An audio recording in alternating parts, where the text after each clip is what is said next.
तो दोस्तों कल स्टॉक मार्केट संडे को ओपन रहने वाली है और कल बजट भी अनाउंस होने वाला है। अब कल की एक्सपेक्टेशंस क्या हैं? अब देखिए एक प्रॉब्लम क्या हो गई है हमारे लिए कि कल की मार्केट से पहले कल हमें देखने को मिल रहा है कि सिल्वर में, गोल्ड में, यूएस की मार्केट्स में हर जगह एक जबरदस्त क्रैश ऑलरेडी देखने को मिल गया है। तो जो सेंटिमेंट है जो ओवरऑल वो नेगेटिव हो चुके हैं। चाहे हम सिल्वर, गोल्ड, पहले इसमें पॉजिटिविटी थी, क्रिप्टो में हम बात करें, स्टॉक मार्केट में तो ओवरऑल वैसे ही हाल बुरा चल रहा है इंडियन में। लेकिन यूएस में भी पिछले 2 दिन से लगातार गिरावट देखने को मिल रही है। वहां पे जो एआई रिलेटेड कंपनीज हैं, आईटी की कंपनीज हैं, उनके रिजल्ट्स वगैरह अच्छे नहीं आए हैं, तो वहां से एक नेगेटिविटी वहां पर भी बनती हुई नजर आई है। तो ओवरऑल पूरी नेगेटिविटी वहां पर अभी बनी हुई है और कल हमारे रिजल्ट से पहले अब पूरे जो सेंटिमेंट्स हैं वो काफी नेगेटिव बन गए हैं। और इसके साथ साथ अभी इस बजट में बहुत ज्यादा कुछ उम्मीदें भी नहीं लगाकर चल रहे हैं। तो एक बारी पहले बात कर लेते हैं कल के बजट से उम्मीद क्या है।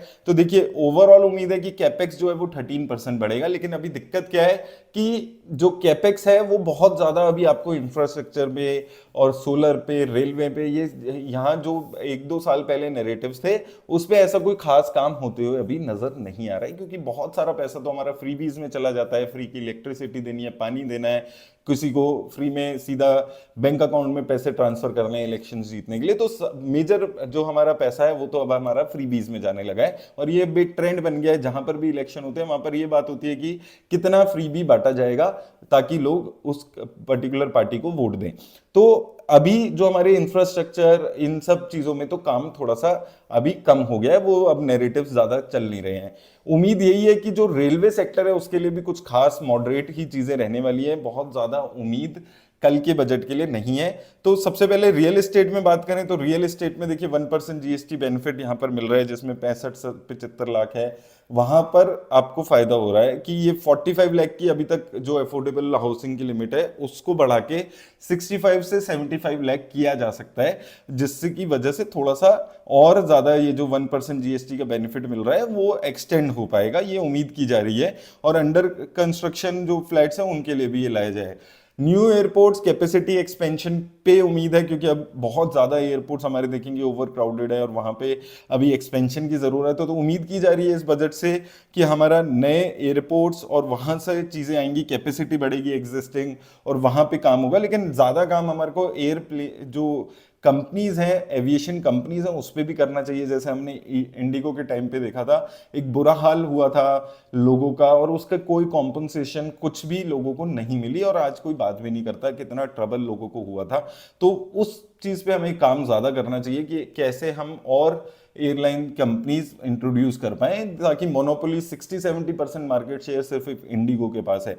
तो एयरपोर्ट एक्सपेंशन से ज्यादा क्या बेनिफिट्स, क्या चीजें लाई जा सकती हैं, वो देखना जरूरी रहेगा यहाँ पर। इसके बाद दूसरा, रेलवे बजट की ग्रोथ की बहुत ज्यादा उम्मीद नहीं है, एक मॉडरेट रहने वाला है ग्रोथ। तो ये ऑलरेडी उम्मीद बहुत ज्यादा नहीं है। 5% ईयर ऑन ईयर एलोकेशन बढ़ाई जा सकती है रेलवे बजट की। तो ये रेलवे पे तो मैं आपको कई बार बता चुका हूँ कि भाई रेलवे में तो रिटेल इन्वेस्टर्स को कैसे फंसाया गया है। ये जो न्यूज़ चैनल्स ने, ये तो बहुत ही बुरी तरीके से फंसाया है इन्वेस्टर्स को, ये बता के, ये कहानियां सुना के कि भाई रेलवे की तो काया पलट होने वाली है 2-3 सालों में, जो कि कुछ होने नहीं था। ये देखिए लिमिटेशंस होती है, ये ऑलरेडी इतने हाई बजट है हमारे रेलवेज के, उसके बाद क्या कोई 50-60% का इंक्रीमेंट थोड़ी ना आ जाएगा रेलवे में।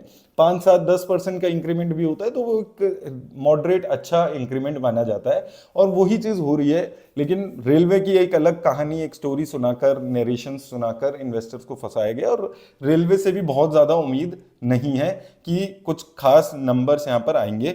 और उसके अलावा उम्मीद ये की जा रही है कुछ एमएसएमई सेक्टर्स और उनके लिए कुछ नई चीजें गवर्नमेंट लेकर आएगी। तो मेजरली फोकस यहाँ पर रेलवे, डिफेंस और इन सब चीजों में हमारा रहता है। उम्मीद आप ये कर रहे हैं कि एलटीसीजी या एसटीसीजी कम होगा, तो थोड़ा सा उम्मीद इस चीज की कम है। मे बी जो अभी हमारी लिमिट है 1.5 लाख रुपए की जो हमारे को एग्जेम्पशन मिलती है, मे बी उसमें कोई चेंजेस हो, लेकिन ये 12.5% कम होकर 10% होगा, इसकी उम्मीद थोड़ी सी कम है। एसटीसीजी में भी कोई कम होने की उम्मीद थोड़ी सी कम है। अगर कल आता है तो एक बहुत ही हैप्पी सरप्राइज होगा मार्केट के लिए और वहां से आपको तेजी दिख जाएगी। इसके अलावा सिक्योरिटी ट्रांजैक्शन टैक्स, ये जो हमारे को डबल टैक्स लगता है कि हम जब स्टॉक खरीदते हैं तो भी हमें टैक्स देना पड़ता है, फिर हम उसे बेचते हैं तो भी टैक्स देना पड़ता है, प्रॉफिट हो जाता है तो भी टैक्स देना पड़ता है। तो ये उम्मीद की जा रही है इस बारी बजट में कि ये जो एसटीटी है इसमें कुछ कटौती या कुछ एग्जेम्पशंस लाई जा सकती हैं। लेट्स सी कि क्या कोई एग्जेम्पशंस आएंगी या नहीं आएंगी। इसके अलावा जो 80C वगैरह की जो एग्जेम्पशंस है वो न्यू टैक्स रिजाइम में भी अप्लाई कराई जा सकती है, ये भी उम्मीद है। लेकिन उसके लिए भी मुझे बहुत ज्यादा उम्मीद नहीं है कि ये सब होगा, क्योंकि ये 80C की डिडक्शन लेना, 80D की डिडक्शंस लेना, यही सब खत्म करने के लिए ही गवर्नमेंट ने न्यू टैक्स रिजाइम शुरू किया। ये मैंने अपनी वीडियोस में आज से 2-3 साल पहले भी आपको बताया था कि जो ओनली बेनिफिट जो सैलरीड क्लास ले पाता है 80C 80D और ये सब, तो ये सब खत्म करने का पर्पस है न्यू टैक्स रिजाइम लाना। और मुझे नहीं लगता है कि इसके बेनिफिट्स आपको न्यू टैक्स में एक्सटेंड करते हुए नजर आएंगे। कुछ हो सकता है लिमिट थोड़ी बहुत इंक्रीज हो, लेकिन मेजरली इस बारी स्ट्रेंजली कोई बहुत ज्यादा नैरेटिव्स नहीं बन रहे हैं बजट से पहले कि ये हो जाएगा वो हो जाएगा, जो कि एक अच्छी बात मैं मानता हूं हमेशा से मार्केट के लिए कि एक्सपेक्टेशन कम के साथ जाएंगे और कुछ नहीं मिलेगा तो कोई दिक्कत नहीं है, मार्केट में ऐसा कोई क्रैश नहीं देखने को मिलेगा। कोई बहुत ही ज्यादा कोई नेगेटिव बात हो गई कि भाई एलटीसीजी बढ़ा दिया या एसटीसीजी बढ़ा दिया तो मार्केट में आपको एक क्रैश का माहौल बनते हुए नजर आ सकता है। लेकिन बजट से इस बारी मार्केट को कोई उम्मीद नहीं है, कोई फेक नैरेटिव्स बहुत ज्यादा नहीं चल रहे हैं। ये बहुत पॉजिटिव बात हमारी मार्केट के लिए इस वक्त नजर आ रही है, क्योंकि दिक्कत क्या है कि ये फेक नैरेटिव्स चलाए जाते हैं रिटेल इन्वेस्टर्स के लिए।